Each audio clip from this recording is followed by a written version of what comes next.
Question 5. Methanol CH3OH is an important alcohol with many uses. Draw a diagram to show how the methanol molecules interact with each other through hydrogen bonding in the liquid phase. Include all partial charges, that means the delta plus and delta minuses in the polar bonds, and any lone pairs of electrons on your diagram. So what I've done here is I've drawn my methanol CH3OH, and I've drawn another one, CH3OH. I'll explain why it goes in this shape in a minute. First of all, I've put my delta plus and delta minus on. Remember, this is a polar bond, so the oxygen is very electronegative compared to the hydrogen. So I've got the electrons being drawn along the bond, withdrawn along the bond towards the oxygen, so they're more likely to be found close to the oxygen, so that gets a small minus charge, and the hydrogen gets a small plus charge. And I've done the same here, small minus charge on the oxygen, small plus charge here on the hydrogen. What else have I done? I've put the lone pairs on. Remember, oxygen it's in group 6 of the periodic table, so it's going to have 6 electrons, 1 in each of the bonding pairs, and then 4 remaining as 2 lone pairs. So I've put the lone pairs on here. I've drawn the 2 lone pairs. I've even labelled the 2 lone pairs, and then you get a hydrogen bond. Remember, a hydrogen bond is just an interaction between a delta minus on an oxygen of one molecule and a delta plus on the hydrogen of another molecule. So I've drawn it with a dotted line, so it's not a covalent bond. You've not got an electron pair share as you have in covalent bonds. They're solid lines. It's a dotted line to show that it's an intermolecular bond, a bond between different molecules.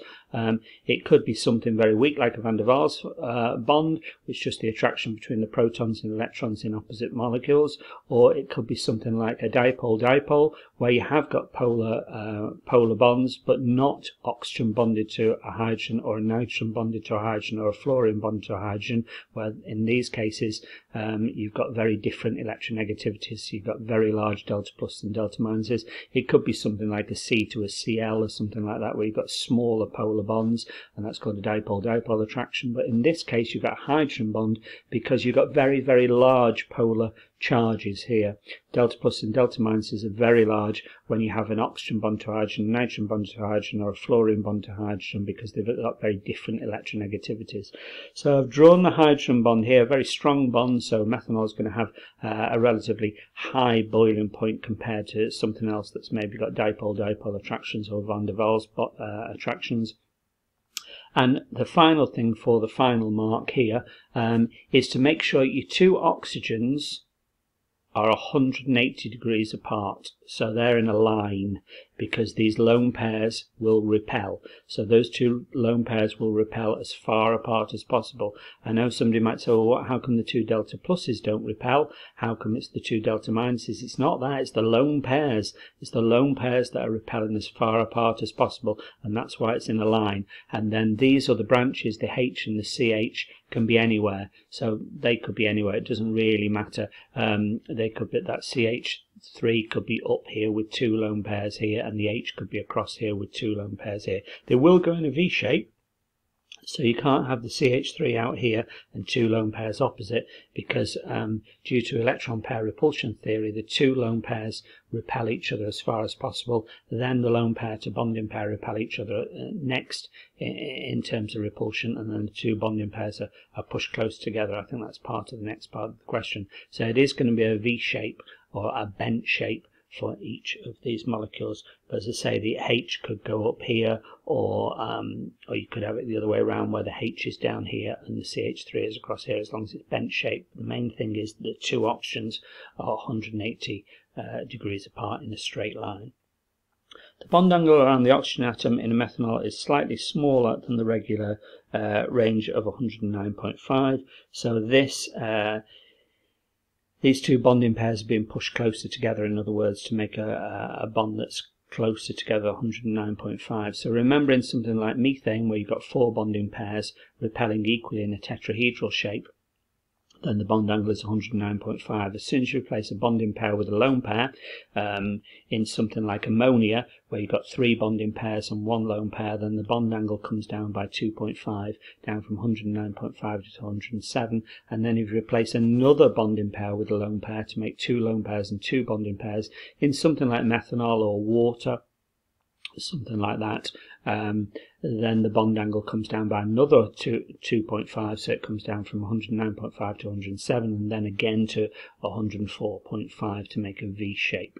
So why has it come down in terms of bond angle? And the simple answer is that oxygen's got 2 lone pairs and 2 bonding pairs, and the lone pair and lone pair repel most strongly, so the lone pair repulsion is greater than. That sign means greater than. You can write greater than instead if you want, greater than the lone pair to bonding pair repulsion, which is greater than in turn compared to the bonding pair repulsion. So the bonding pairs basically essentially get pushed closer together.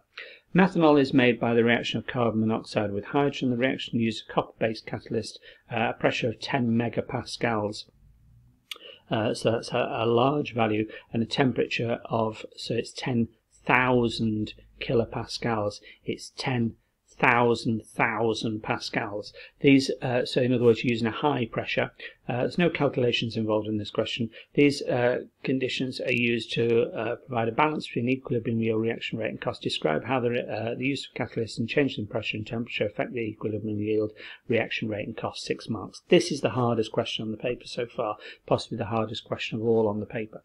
So first of all, let's try and unpick these 6 marks. So first of all, you need to mention the enthalpy change is negative. That means that going in this direction, when the carbon monoxide and hydrogen react to make the methanol, it releases heat. So going from left to right, it releases heat. It's an exothermic reaction, giving out heat when we go from the left to the right. So this means the reaction is exothermic, gives out heat. In brackets, it's just something extra to put in. There's no marks for that, but in the forward direction, so left to right, it's giving out heat.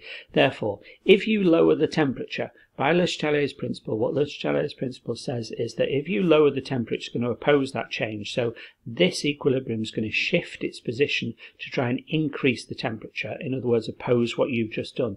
The temperature of the surroundings will be lowered. So you've lowered the temperature of the surroundings.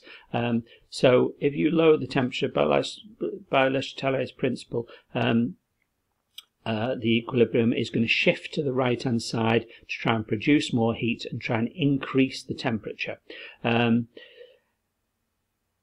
So if you lower the temperature, the equilibrium position does shift to the right hand side to try and release more heat and try and oppose that change that you've just done. However, this is where the compromise comes in. If you use a low temperature to shift the position of equilibrium to try and make the reaction more exothermic and give out more heat and oppose what you've just done, the reaction rate is so slow. So yes, the forward reaction does increase in speed, but both reactions forward and backward are going so slowly because you've lowered the temperature, and very, very few particles therefore have the activation energy to react. It's going to take a long time to reach equilibrium. In other words, lowering the temperature just shift the position of equilibrium to the right hand side, but you're making both the forward and backward reactions go so slow that it's going to take a long time to reach that equilibrium position.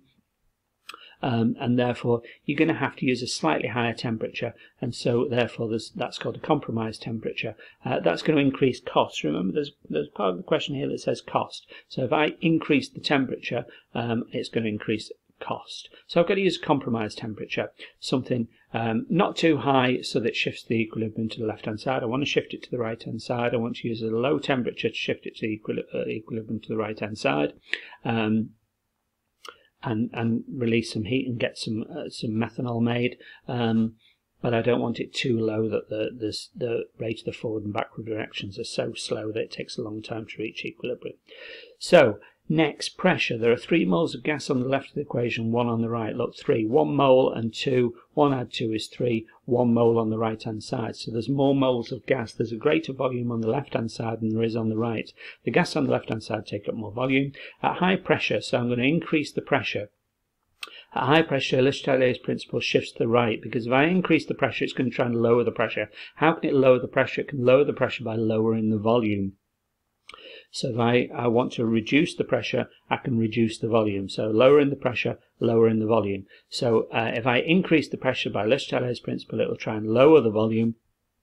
And it can lower the volume by turning 3 moles of gas on the left into 1 mole of gas on the right hand side and lowering the volume, lowering the pressure, lowering the volume. So a high pressure, this is a high pressure, remember, is used. Again, producing at high pressure is costly, so that's another mark there. High pressure needed to shift the position of equilibrium to the right hand side and make more of the product that I want, but it's costly. Finally, a catalyst. A catalyst is used to provide an alternate reaction route and lower the activation energy and to speed up the both forward and backward reactions so the equilibrium is reached more quickly. Using a catalyst is expensive, so you've got to use a catalyst, you've got to get it hot and clean. However, what I think I should really put in this part of the question here is that using a catalyst will lower the amount of energy that you need. So using a catalyst means that you can lower the activation energy, less heat is going to be needed. So actually that's going to be a cost saving, I think. Using a catalyst is expensive, but really I should put here, using a catalyst is cost saving because you're lowering the activation energy and speeding up the forward and backward reactions so the equilibrium is reached more quickly. So using a catalyst is a cost saving.